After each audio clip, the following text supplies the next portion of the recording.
early morning, everybody. It is Tuesday, the day after Martin Luther King, pre-market, about 3.5 hours before the market will open. And this video is to give people a second chance. When I say a second chance, I mean, position your money where it's treated best. How many of you want to make money? I don't think I know any investor who wants to lose money, yet many do. Why? Because their mind tells them to do something, or their heart tells them to do something, but they don't have a lot of evidence that that's going to work. They don't have a lot of proof that's going to work. Maybe it worked before. Maybe it worked for a couple of years. Maybe it worked for 3 years. Maybe it worked for 5 years. The old saying, is it different this time? Quite likely. There are movements. Anybody who doesn't understand the fractal nature of our world, of our environment, right? Technical analysis, fundamental analysis. So, how does one understand how to position a portfolio? Well, financial experts have told you a lot of things. They've told you 60/40s. They've told you, stocks, bonds. But the reality is there's cycles.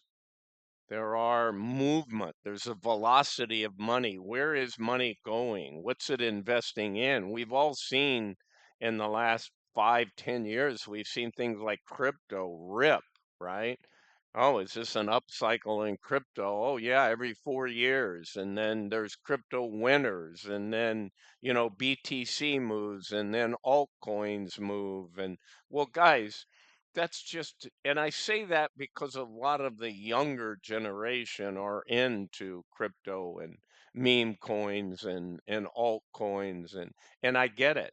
I actually became a fan of Bitcoin probably 5, 6, 7 years ago. I looked at it early. I didn't really spend the time to study it because personally I was someone who wanted to retire back in the 90s, leading into 2000.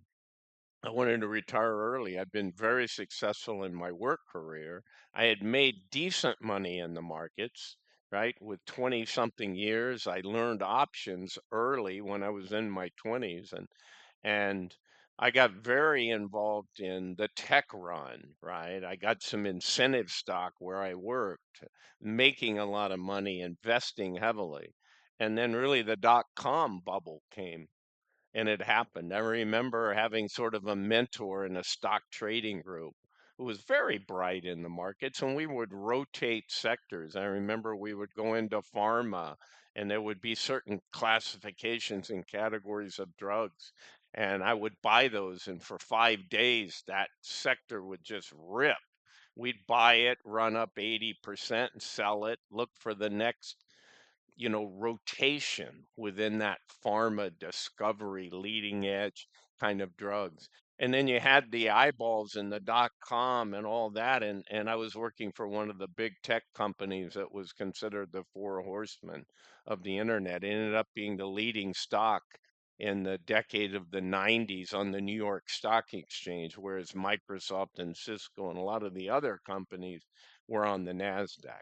So you start getting overly confident. And I remember this very bright guy that I had listened to for quite a while said, well, you know what? The Nasdaq's going to crash. We're at 4,500. We're probably going to 5,000. It's going to go back to sub 1,500, maybe 1,000. And I thought, what does this guy know? Right? I mean, yeah, he's helped. He's done some great things, but I work in this industry, and I know what the trends are, and I've seen it. I've been in computers all my life, my career, and it was more hopium and it was more confidence because I had done so well, right? But I was arrogant, I was cocky, and you know what and I didn't listen to him. He was absolutely right. And so ever since then, you know, And I had several factors. My incentive stock went from being tremendously valued, my 401k, to getting really hit hard. And I sat there for about a year. I had some personal battles and challenges that hit me financially. And so I went from that, close to retirement in mid 50s to I got to do another 10 years, but how am I going to gain all this wealth back? And I studied and I sat down and, the dot-com bust was in full bloom and I didn't see the recovery. And I was still working in that area, but, it took 15 years, guys, to get back. Most of the companies went under. There were some like Amazon that just retrenched themselves and doubled down and said, yeah.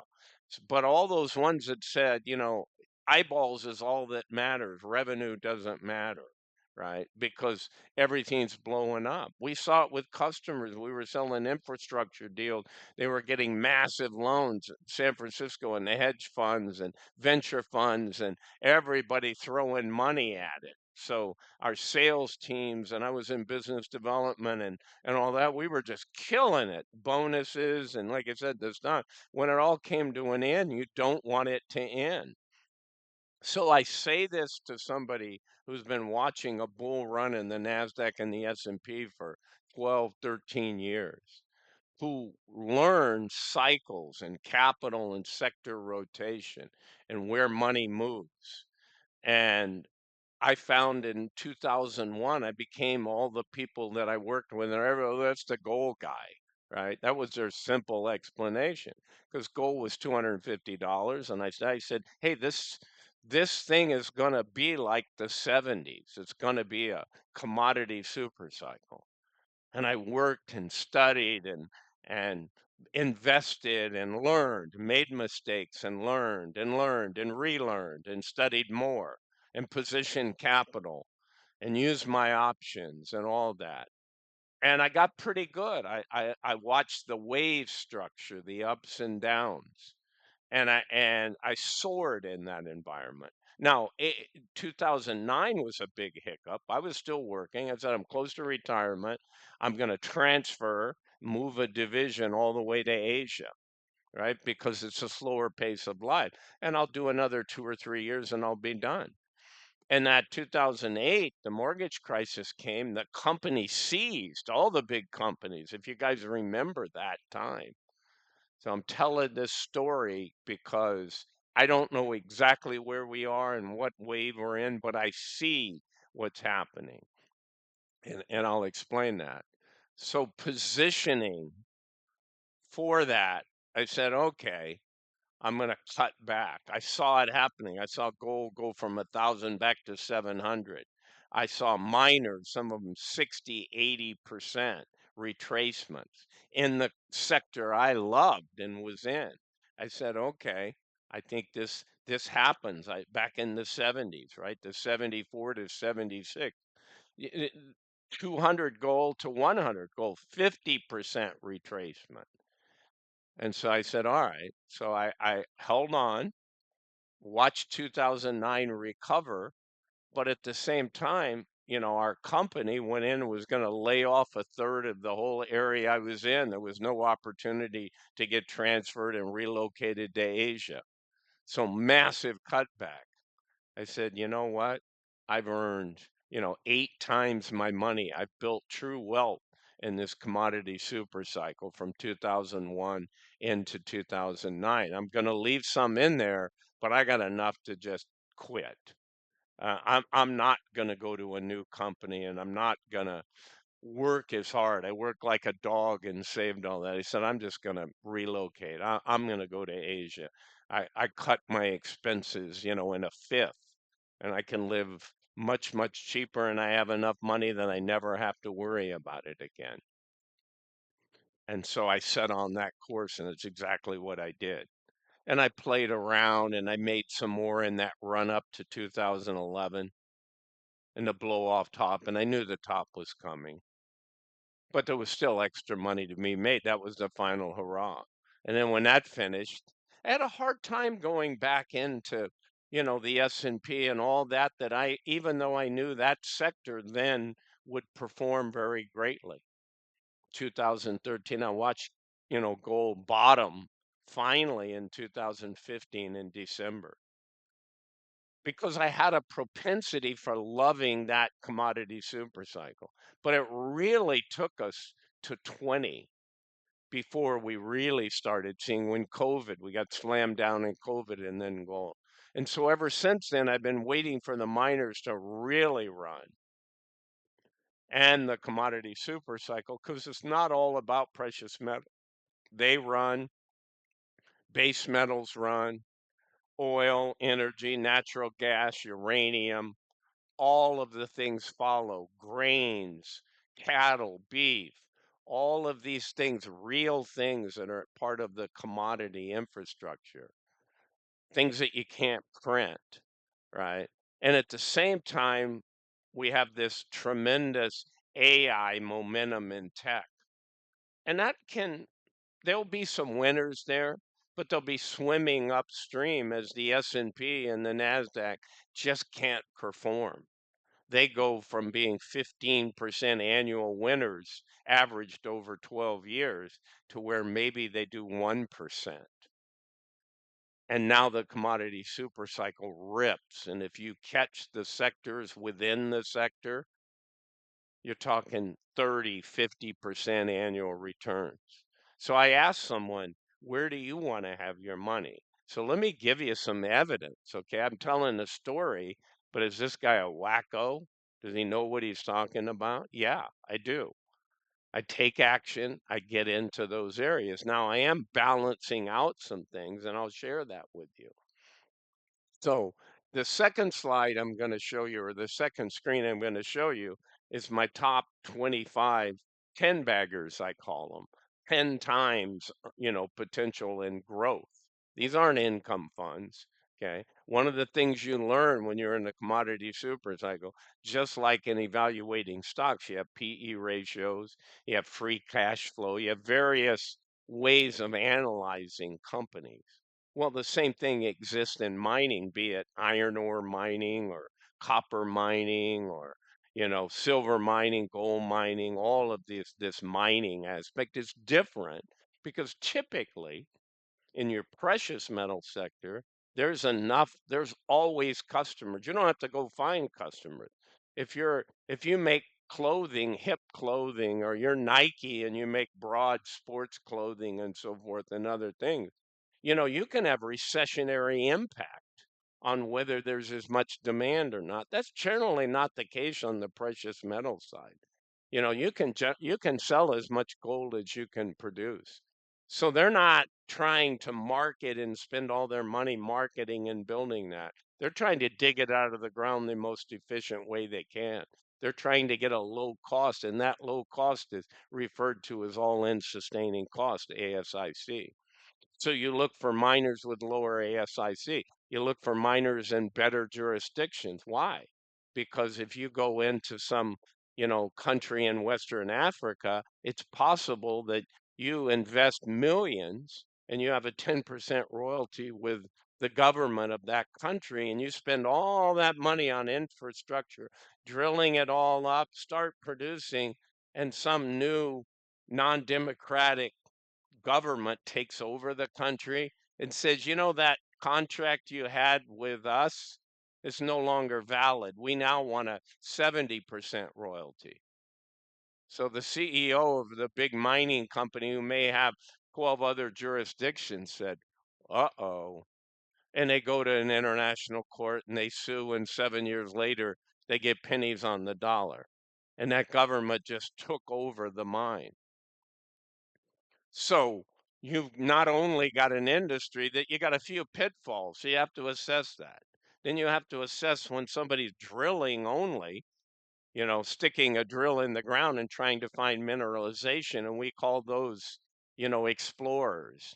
And then somebody that's gotten along a little bit further, we can refer to that as a developer, because now maybe they've done some mineralization testing and drilling, and they've got it certified. So they've got indicated resources. Okay. So now The big challenge, if you get enough indicated resources and you look financially and you assess it, do I have a mine here?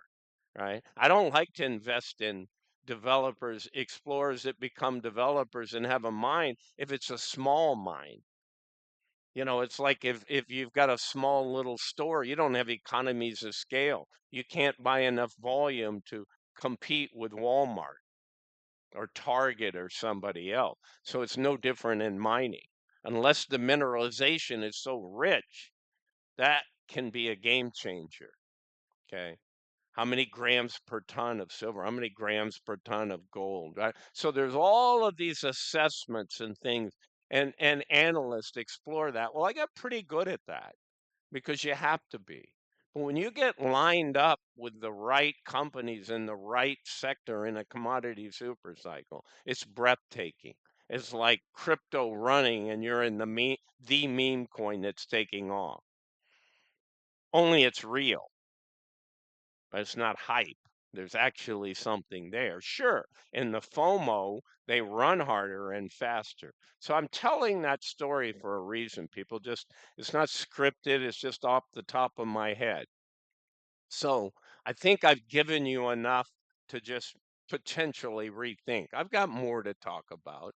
So I want to show you instead of tell you some of the things that I've done for my Patreons and why it makes sense to invest. My prices are going up at the end of the month. They have to. I'm the cheapest by far out there in this kind of a sector. There's people that I have tiers at $5, $10, and $50. There's people out there with $50 tiers, $100 tiers, and $500 tiers, and they sell out in their 500 tier because they have a consulting call and they're limited. And their returns, I guarantee, are 1/10 of what mine are. But they're going to a bigger audience. They've got excellent marketing skills. They've got teams of 5 people, right? I'm just me. I'm adding some people and I'm taking this serious. Patreon's given me that opportunity and my hard work and skills. So with that, let's look at something. So, this is a teaser. If I give you the names of all of what I've given my Patreons, why do the people want to be behind my paywall? I wouldn't. I mean, I do have people come in, pay a $10 fee, get a bunch of names and everything, then leave. But it's not shame on them. You know what happens? Things change, they evolve. I give new recommendations.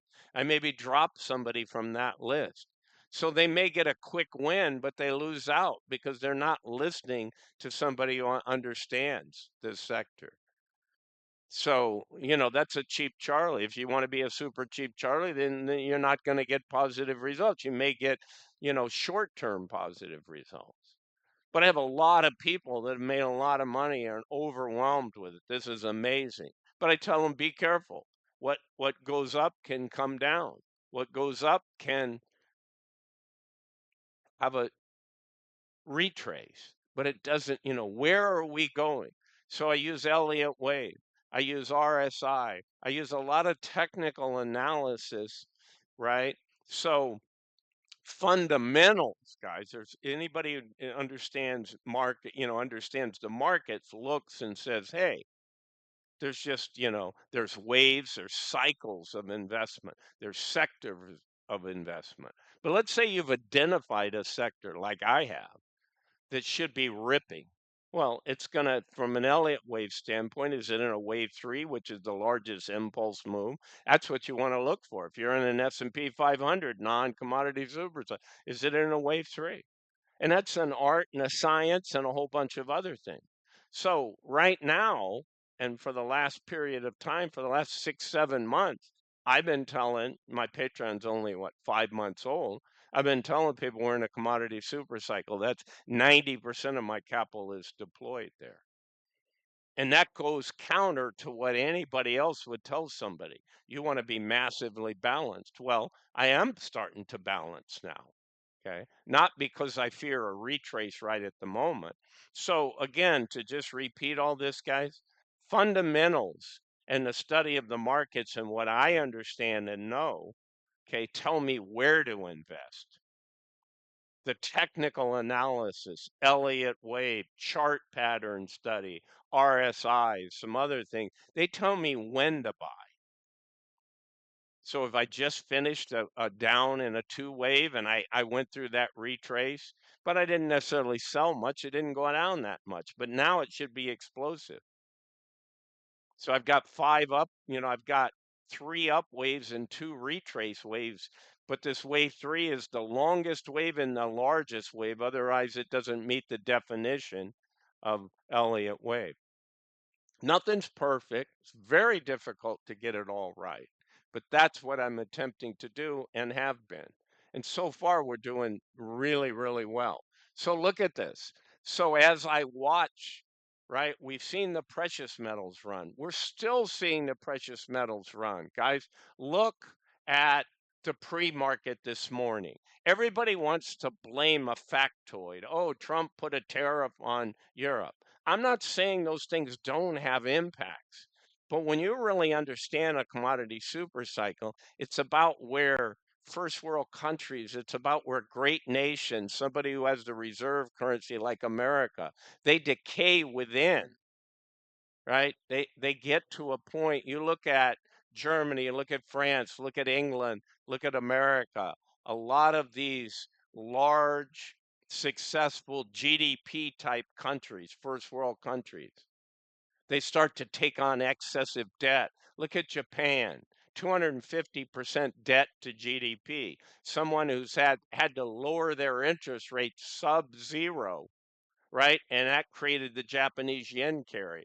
I did a video on that for people that don't understand the details underneath it. Well, that's blowing up because their rates are fine. You can only, it's like holding a giant balloon under the water. You can wrestle around with it and pull it and all the rest. But what's a natural tendency? When it gets a chance, man, boom, it's gone right back up over the surface. A rubber band is the same thing, a bow and arrow. You're pulling and cranking back on that bow because you want massive velocity for that arrow. And it's no different in the markets. A lot of times the markets have a false move. They'll be treading along and they'll drop down and scare a bunch of people out and then slingshot up. Classic pattern in really bull markets. The market does not want everybody to go up. They want it. And what do insiders do when there's a top in a sector? The CEOs and the people in the know and the insiders, they sell into the FOMO in the retail market. All of us naive Nellies and inexperienced people, they're just waiting to take our money. Buy the dip, buy the dip. It worked for 12 years. Well, guess what? When it doesn't work, they're selling just enough to not draw massive attention. And everybody is buying those sell-offs because it's like Pavlov's dog. And they keep buying until it doesn't work. And by the time it doesn't work, you've gone down 25 or 30 and it's not going to bounce back. And now you've had a change in the market. And it's a bit late because mentally, go look at the stages of markets. There's all kinds of excellent people who have diagrammed those. I don't need to show you all that. It's out there. Just Google, market and dynamics of changing markets, psychology, and you'll get all of that. There's some good stuff out there. Now it's difficult sometimes to line up that, but things behave, people behave the same. Fear and greed are that same motivator. All right, guys, let's take a look at this. So here's something that I did recently, and I had a gold and silver miner. So I vet these guys. This particular miner is on nobody's radar. There isn't a single analyst. Rick Rule didn't mention it. Don Durrett didn't mention it. Nobody knows about this. And if they know about it, they're not talking. Okay. I found it 4 years ago. Bought it at 9 cents. It went to 2 cents. It sat vacant for 4 years. Not really, but it had some things that started moving at some catalyst. So at 9 cents, it went to two. I started nibbling on it at 6 and 7 again, adding more. Got a really large position when it finally broke out and it's about to go into production. That's all I'm going to say. Nobody knows about it. Why? Because they don't promote. They don't even have a website. They don't want you to know. It's in the hands of a billionaire. He doesn't give a damn if you own any. He owns 40% of it. I finally brought it out at about 34 cents, or, I don't even remember the number I brought it out. It was probably under that. 1 month, it's up 346%. 10 days, it's up 97%.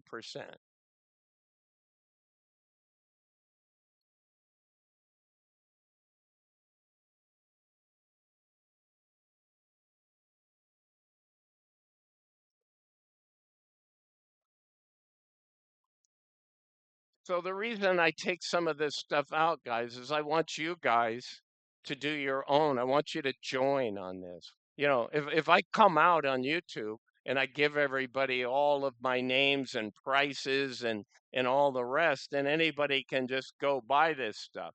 I don't charge a lot of money for this. It's going up at the end of the month, but I don't charge a lot of money for this. It's super cheap. And people are making 150, 200%. Look at these things. So some of these are base critical metals. And I'm not saying which ones at the moment. This happened to be a gold and silver miner, right? This thing's still under $1, barely, but still under $1. I think it's got 5x just from here. I got a lot of shares. I bought even more in the 30s. That's how 30 cents. That's how comfortable I am. It's a lot higher than that. It's more than a double from there. My base critical metals, right? 3 of these that I recommended on January 10th, prior to the market on the 11th. Look at the 10-day change. 130%, 29%, 75%. Some of these were December recommendations, like the gold and silver, more critical metals miner. Not a lot in the 10. Look at the 1 month change. Who gives you this? 141% over the last month. We've been taught that 15% is a good annual percent return. Well, it is. Can I necessarily tell you you're going to get this for the next 20 years every month? No. My commodity super cycle probably has 5 years to run. And there will be sector and capital rotation from things. You start out every commodity super cycle, gold wakes up and moves. The miners don't. And then what are the first miners that finally start? The big caps, the giant companies. No OTC stocks, no small ones. They have to be $1 billion market cap. They have to be money where institutional can buy on the NASDAQ or the New York Stock Exchange. And in general, they don't like miners. Wall Street doesn't want you to know about gold and silver miners because the government doesn't want you to think of gold and silver as money.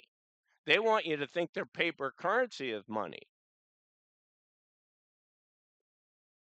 Why? Because they abuse it. Go back and look at 1913 when we started, the Federal Reserve, when we started playing that game. What's the value of that paper currency? What will $1 in 1913 buy you today? It's 2 pennies, and we don't even have pennies, I don't think. Our coins don't have silver in them. They don't have copper in them anymore. They can't afford it. Nobody can afford anything. Inflation's a hell of a lot higher than what they tell us. Oh, 2%, 2.8. They have to do that. The social systems cannot afford the reality of what inflation is. It's more like 10%. How much is your car insurance? How much is your home insurance? How much is medical?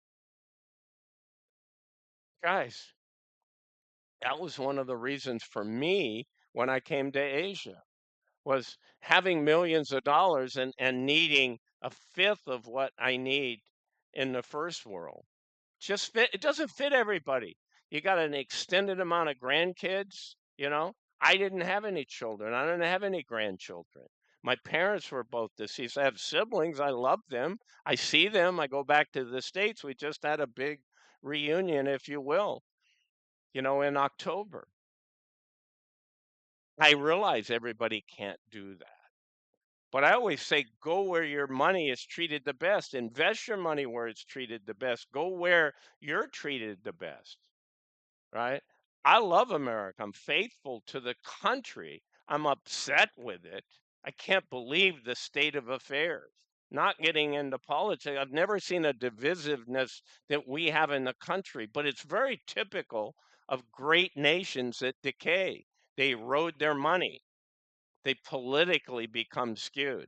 There's people that don't want America to succeed, right? We used to get immigrants that came in the country and behaved. They were the strength of our nation. We used to have scientists from China, from India, from Ethiopia. It didn't matter.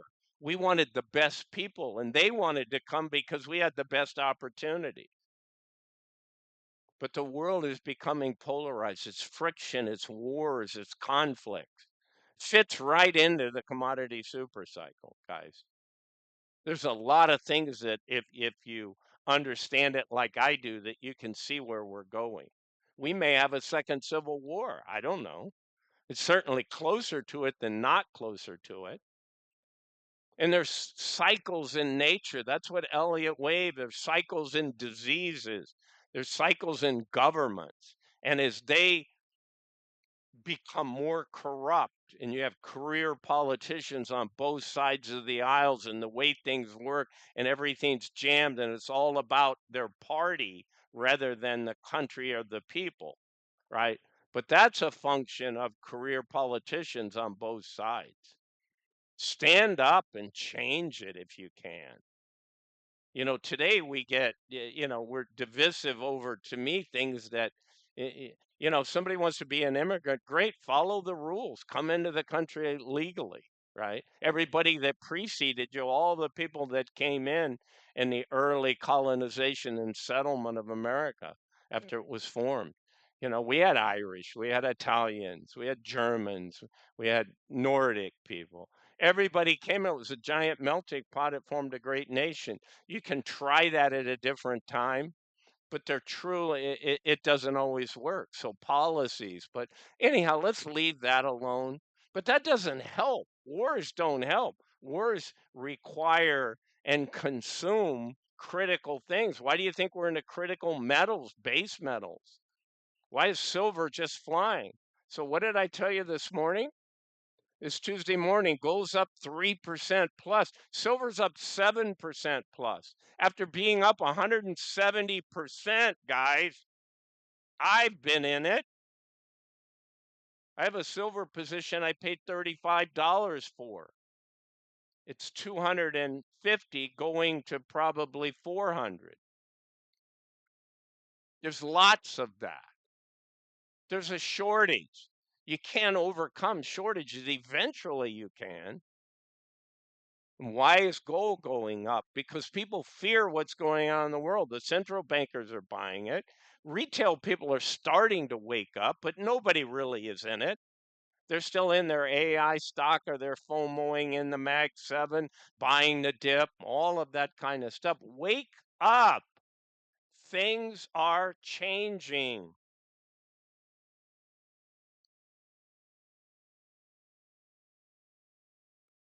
So here's a couple ETFs. No secret. Go back and watch one of my older videos or something. All my people in Patreon know this. This is just over the last 90 days. This particular fund has only been out about 2.5 months. So I used the price from 2.5 months.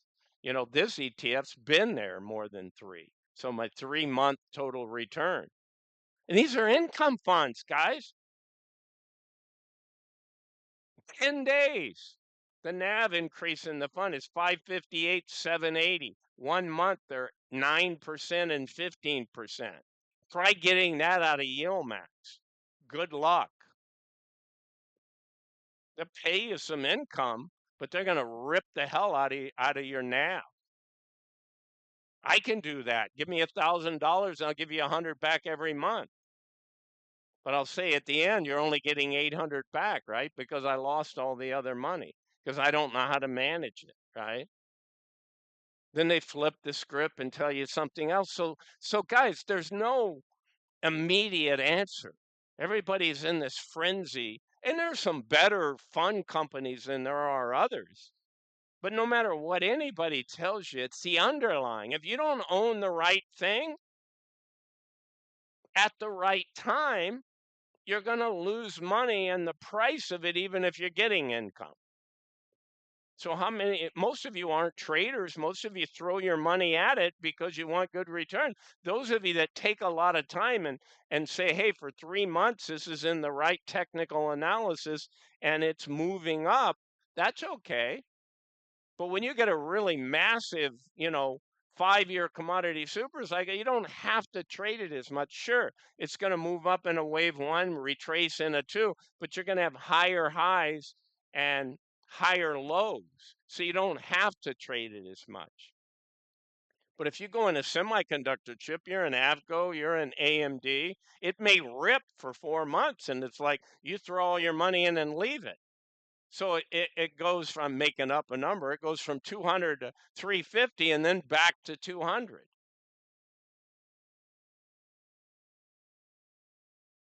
But you start loading up more at 3 and 350 because you think it's going to 600. And then what happens when it goes down? The income goes down. So guys, it's not a magic formula. I try and help people in that.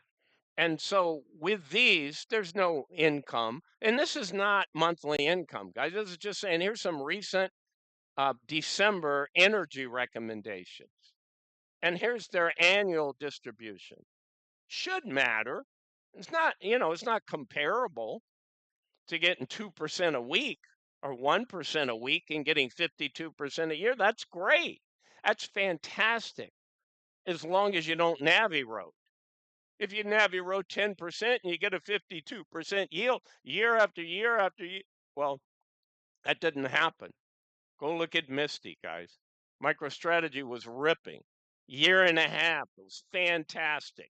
And all of the YouTubers went out and told you could retire on it. 20 years. People were 25 and 28 years old said, every time Misty goes down, I'm buying more. It worked great for 18 months, right? And then there's the story about house money. Oh, I bought it at $20. I did my full investment. Most people don't invest that way, though, guys, by the way. But let's say you did. Let's say you put 100 grand in. You didn't know it was going to be a great performer, but you put 100 grand in. It's $20. Well, within 3 months, it was $30. Within 6 months, it was $40. And you were getting 100% annualized yield. What's not to like about that? I did it. I know. You love it. But I also knew that this was a Bitcoin cycle. This was not going to keep up. And yeah, by 8.3 months, you had $20 back in dividend yield.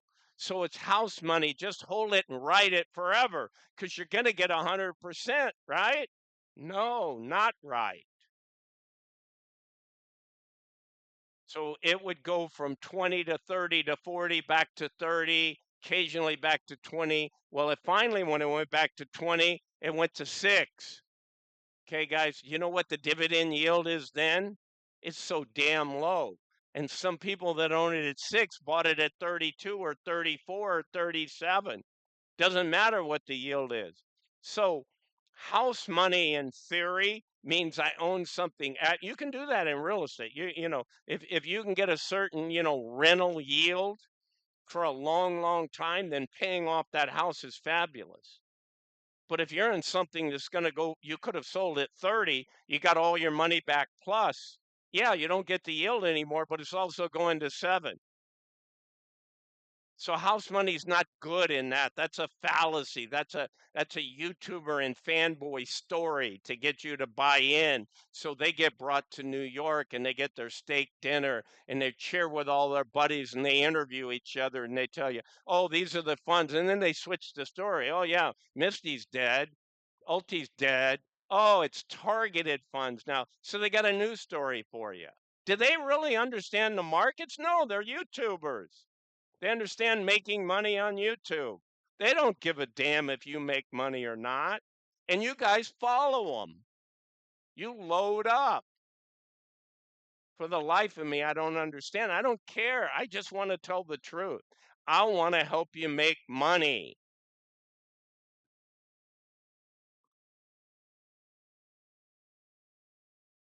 Somebody says, "Oh, Bruce, I got a gold miner, ETF. I've got GDXY." Yeah, been there, done that, guys. That stock came out. Okay, that ETF came out years ago at $20. Do you know what GDX did last year? It was up 169% in 2025.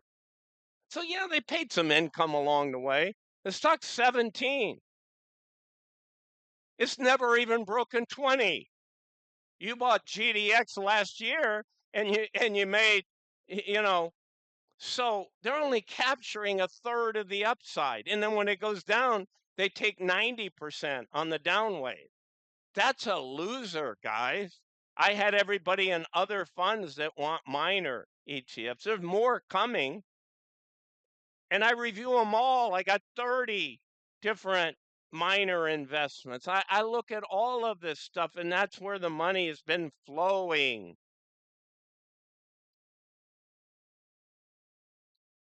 So you do not, if you can get not 3 month NAV, 36%.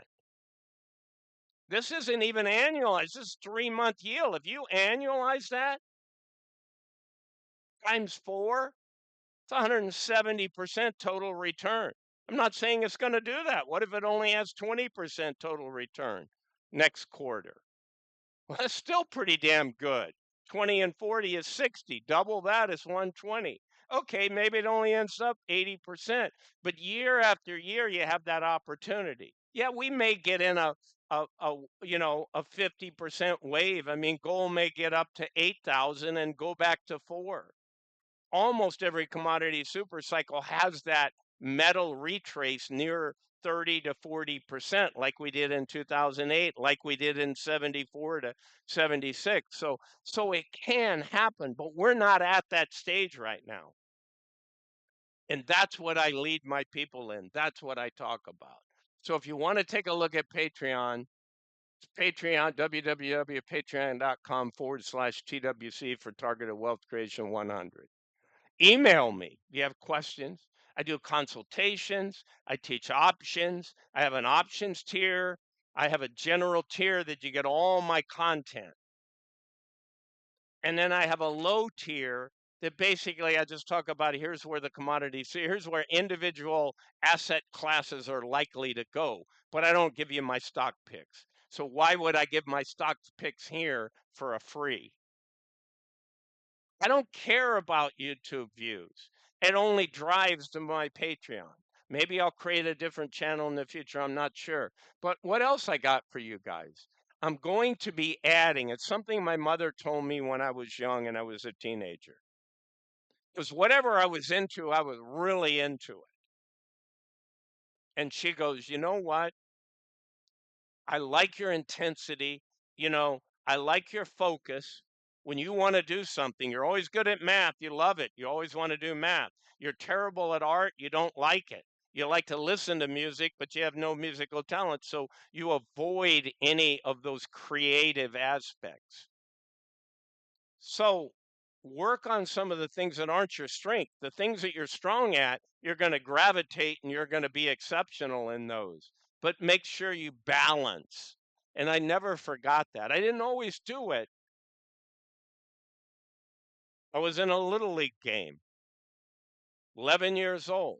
Was the fastest player in the whole city at that age and everything else, and everybody knew that. I was always the leadoff hitter. I wasn't a great hitter. Didn't have a lot of training. My dad didn't go out and participate. He worked hard. So I was very average, under average, even hitter.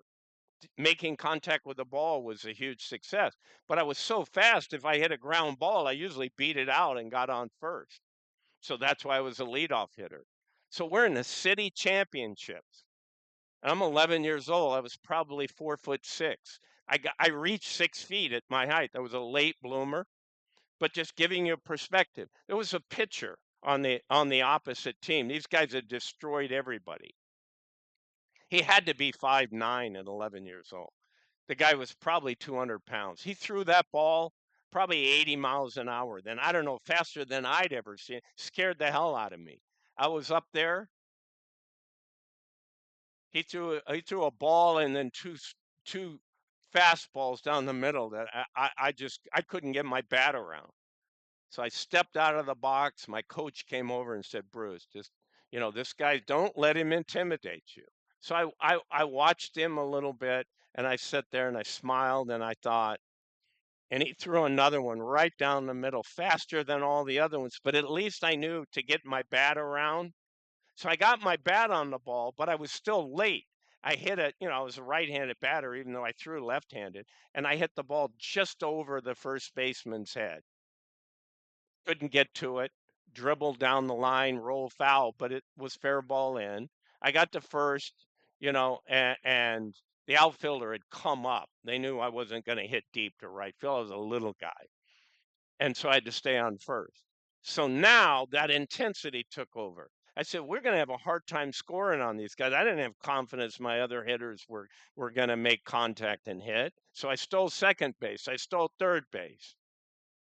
And then our second hitter was a substitute second hitter. Our best hitter that was in the two hole wasn't playing that day. He had the flu. I don't remember exactly what his illness was. And so I thought, I've got to get a good lead. I got to get in. I got to score a run. And the guy barely hit the top of the ball and went roll right to the pitcher. I come flying home, and the throw beat me. As fast as I was, I couldn't overcome physics, right? Right back to the pitcher. He fired the ball to the catcher. I thought I was underneath the catcher's throw and the ref couldn't see it, but it didn't matter. He called me out. So that one of my lessons was you can't do it all. Not everything works. I should have just been patient and say, hey, can somebody knock me in? Sure, I can take a good lead, but I was just destined that I'm going to beat anything.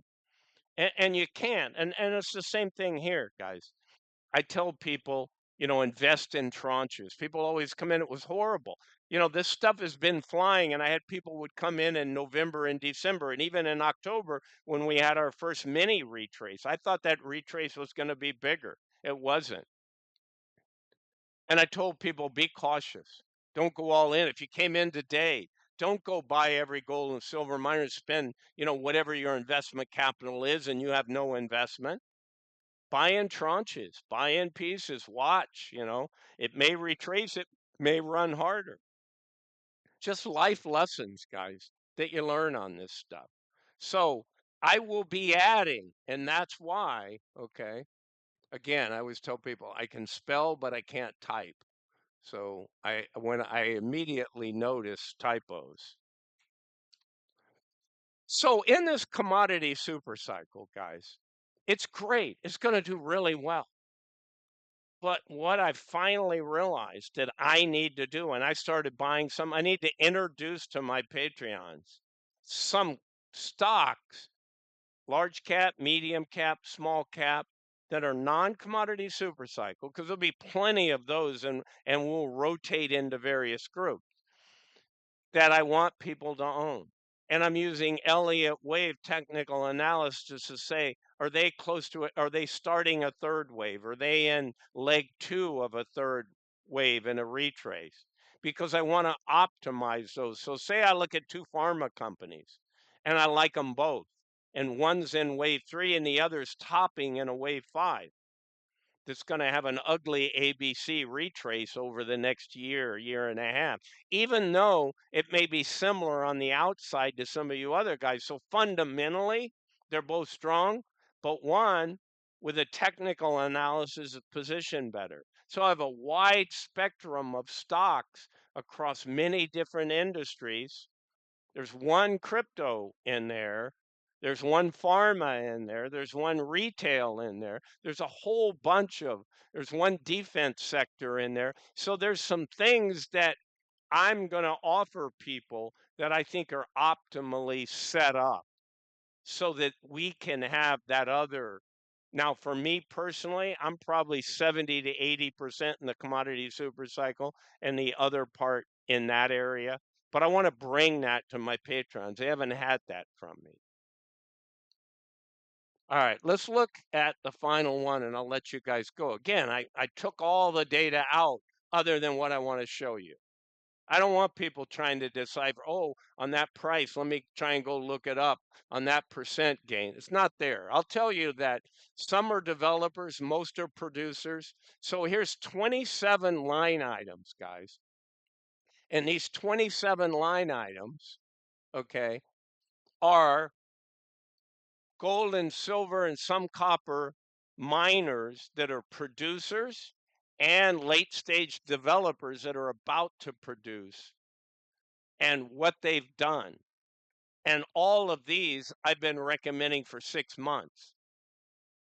So if you bought, and what do I tell people? These are more speculative. One of the things that I haven't talked about in this video, but my Patreons know, if you buy somebody in the precious metals or the metals segment, they have leverage to the actual underlying metal. Okay. So here's gold. So physical gold, there's all kinds of ways to buy physical gold. You can literally go buy gold eagles, but when I say physical, I also mean GLD. It's not my favorite, but there's a lot of ways to go buy ETFs that do own the physical. Okay, like for silver, PSLV, because they have more of a guarantee that they have the silver ounces than SLV does. But regardless, so what has that done? Well, in the last 1 month, physical silver has gone up 21.74%. Or sorry, gold, guys. 124% for 3 months. Let me make sure I'm on the right. Take it back. 5%, that's more like it, 11.68, 34.95, and 69% in the last 12 months. Now, this is literally 12 months from, January 16th to the last January. You may see a slightly different number if you look at December 31 to January 1, in other words, 2025. But don't get caught up in minutia. And what about physical silver? Well, silver has been outperforming, and that's what happens. Gold moves first, silver plays catch up. How do we look at that? We look at a gold to silver ratio. At one point, 2 years ago, we were like 120. In other words, for every ounce of silver that you could buy the price, you have to spend 120 or 130 times as much to buy an ounce of gold. We're based on today, we've gotten down to about 50, the gold to silver ratio. I expect it to go possibly to 10. To give you an idea, it went to 17 in 1980 with the Hunt brothers. Silver flew to $50 in 1980. Gold was like 850. So you worked out some ratio, I think ballpark 17. Then what happened in the next commodity super cycle in 2011? Gold went, silver went to 40, high 49s. We called it 50 again. So two times in history. But think of the inflation adjusted number. In 1980, 50 was a lot higher than 50 again in 2011. But needless, it went to 50. And then all the tactics of the government not wanting you to see gold as money and store of wealth slammed it down. Because there's never been a shortage of gold. There is a shortage of silver. I call it the third paradigm shift. It truly is different this time. There's not enough silver for Tesla. There's not enough silver for Samsung. There's not enough silver for First Solar. I don't want to get into make this too long. Go Google, you know, or AI silver. What industries is it used for? You'll see tons and tons of things. It gets consumed, guys. It's also a proxy for gold, so it has that precious metals aspect. But right now, it's a critical metal. It's undersupplied. So the price discovery is reflecting that. We call it blue sky. It's never been above this price. So let me give you an example of something. Say an asset goes to $60. It's $10 and it goes to 60. So a lot of people accumulated on the way up. The final retail FOMO goes, oh my God, that thing's gone up 6 times or 5 times. It's now 50. So it gets all that extra people buying it at 50 and it runs to 60. Now, as things happen, the mojo's out of it. The FOMO's done, fear of missing out, and it starts to retrace. And then if it's like a commodity or something where you have to have a supply, the supply comes on board if they can produce that quickly, then all of the supply comes out of the woodwork, right? Recycle. People have been recycling silver for a long time, but it's such minutia. There's a little bit of silver in a cell phone. There's a little bit of silver in a solar panel. You don't recycle it. That solar panel exists for 25 to 30 years. Then it probably gets thrown in a landfill. So there's recycling, but that's when you have enough supply that, and we've been getting by on our shortage a little bit with 2 to 3% supply coming from recycling. That's no longer working. We have massive undersupply. So the recycling isn't going to work. But yeah, people are coming out of the woodwork at $90, $95 silver to go throw something at it. But that's minutia. So anyway, back to it. So I was talking about that asset, 10 to 60. Here's what happens. So if it's not a commodity, it's just your favorite AI, or we're going to the moon, or even Roaring Kitty on what was the stock, something stop, GameStop, right? GME. Then the FOMO comes out and it's over. And once it's over, that thing goes back to 10, maybe lower, but let's say it goes back to 10. So what happens with a guy who bought it in the 50s? Sentiment and psychology says, I'm going to hold it. There'll be another run. Maybe they're right. Maybe there will be, but maybe there won't be. Do you want to sit on dead money for 4 or 5 years when you could be in something that makes you a lot of money? But psychologically, that's hard to do.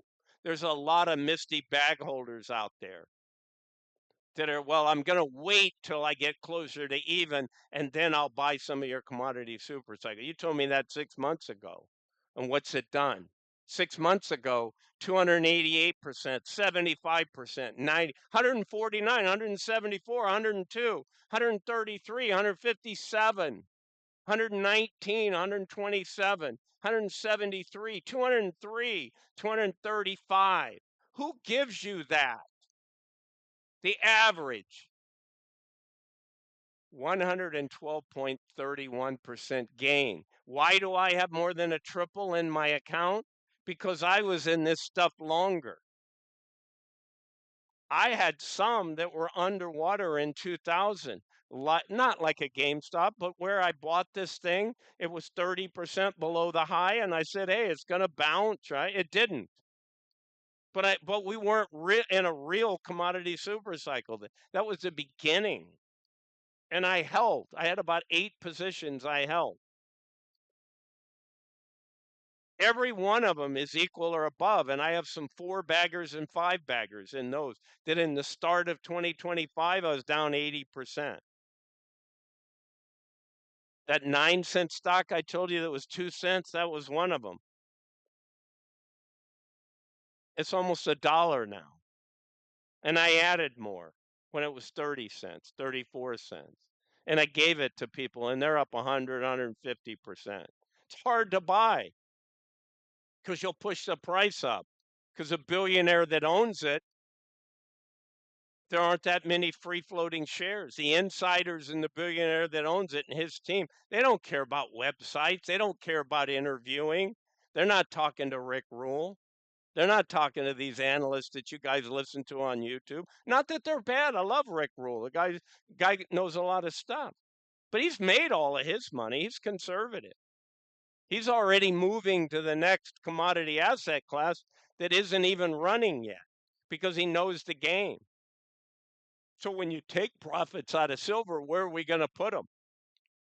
Well, I said in here, do you guys know I'm looking for a specific sector within energy to be an absolute monster this year. Do you know which one that is? My Patreons did a video on. So that's the kind of stuff, guys, that you just got to know. You got to look at this stuff. Who gives you this? I see a guy on Patreon that's, giving people 25% returns in a year. And they got a $500 tier and a $100 tier and a $50 tier. My $50 tier right now, it's going up, guys, at the end of the month, includes an hour consultation once a month. Who does that for that little of money? So even I am forced to change. There's only so many I can do. And the guy that has a $500 tier with, 1 hour call, he's different. He's not in the commodity super cycle, but he's in stocks and doing recommendations. He's closed that tier. He's been at it for 3.5, 4 years in Patreon. I'm 5 months in Patreon, not even a full 5 months. So guys, learn from somebody first off who cares if you're successful. I do. And has been through this. I've 45 plus years in the markets. And I've been beaten up and I've been kicked. Okay. How else do you learn? If I worked in the industry, maybe for 20 years, I knew it. I learned a lot in the industry and the tech that I was in. All right, guys, I'm going to let you go. Hopefully, and look, it it is more difficult when we've done, but I tell you, today will be an explosive day. Markets are selling off, and like I said, I think in happenstance, serendipity. So I've learned that when I see a commodity cycle, it's going to happen. Okay, all the elements are there. And then what people tend to do is they say, "Oh, well, it's Trump's fault and the tariff did this." But the reality is, it's what's going to happen. We've printed too much money. Okay, it's paper money. I'm not giving you the benefits pro or cons if you're Trump derangement syndrome and you hate him and you can't stand him and whatever he says A, you want B, or you love the guy and you think he's the greatest thing that ever happened. It's not about that. It's about where we are. If you're an American as a nation, where you are if you're Australian, where you are if you're English, where you are if you're Nordic, if you're German, it doesn't really matter if you're French. All of these countries, first world powers, are all decaying from within, for the most part, all at different stages and cycles. We just happen to have been the world's reserve. And that empowered us to be in a situation where we could have a super strong military. We could have a lot of entitlement programs. Those entitlement programs are broke. When you have 39 trillion of funded liabilities and maybe 100 trillion more of unfunded in the future, you're screwed. When you have the BRICS nations and when you have China, dominant society that's growing, love them, like them, hate them. Okay. They've been playing chess while most of the rest of the world is playing checkers. They've been running around in the country and giving countries money and saying, we'll help you develop that industry, but we want you to sell those things to us. They were out looking for rare earths. They were finding them in their country and they were getting them in the rest of the world before everybody else realized they were going to be critical. So we're trying, we outsourced. What were we strong at after World War II? We helped Japan and Germany become powerhouses and industrial giants after they were knocked down in the war. And that's a good thing for the world. They weren't out to attack us and do war anymore. That was over. It was about building strong economies. But now you have somebody that doesn't really like us, don't like the way we've been, and they want everything. And they got a hell of a lot of people. I mean, there's a lot of excitement in Asia because they know there's so much growth over here. They have the population and they're coming, there's so many emerging nations and they're hungry for it. So you can't rest on your laurels at all, guys. You guys can't invest on your in and rest on your laurels in investments. So some of the stocks that I have are Chinese tech companies in my non-commodity super cycle. Not happenstance because they're in the right wave. So if there's four tech companies, which one or two do I want in my recommendation? Those that are in the wave three from an Elliott wave, right? Understand the fundamentals. I let the technicals tells me when. And sometimes when there's two competing tech firms, and they're both good companies and both will do decent, one's a better setup. So come join the Patreon, guys. I don't need to tell you this over and over and over, but that's really how I drive people to Patreon. If I build a team, I'm so busy building content and communicating with my Patreon as it's getting close to 400 people now that I can't do it all. So it's a disservice. So I'm trying to bring on some more people and I'm trying to grow it. And one of the things I'm going to do is offer you more variety. All right, guys, I've gone way too long and I do that and I rant, but it comes from the heart. Those that know me, it's not a show. It's not somebody working in their mom's basement. It's not somebody that says, and I understand that's why there's more content creators out there. That's why there's Patreons and there's other groups like out. I'm amazed. I look at Patreon and all these arts and sciences and, movies and all these things that people do out there. It's an amazing way. And I feel much more at home than just trying to out YouTube somebody. And I can't stand that patriotism, that promotion. You don't see me. I don't even tell people, "Oh, go to Brinks or store your gold in this one." I'll answer somebody underneath it. I don't like that promotion game. I want to make you money. The YouTuber just wants your view. He doesn't care if you make any money. Oh, watch my trades over my shoulder. You're a loser. All right, guys. That's my rant. I'm done. Now the people that love my rants can say, "Yeah, you ran it. You go." All right, guys. If you need me, you want to email me, you got a question, I answer questions. I'm getting so large in the Patreon, I tell my $10 people that get all my content, $10 a month. Again, it's going up at the end of the month, that I can't answer everybody's question. I get, "Oh, this company bought this one. What do you think?"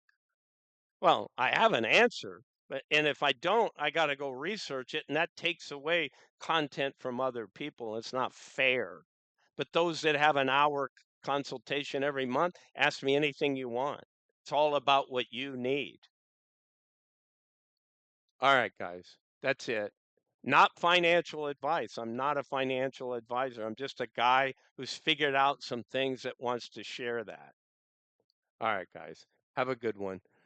Good trading, good market. We got a shortened week with 4 days. Let's see, guys. All right, bye for now.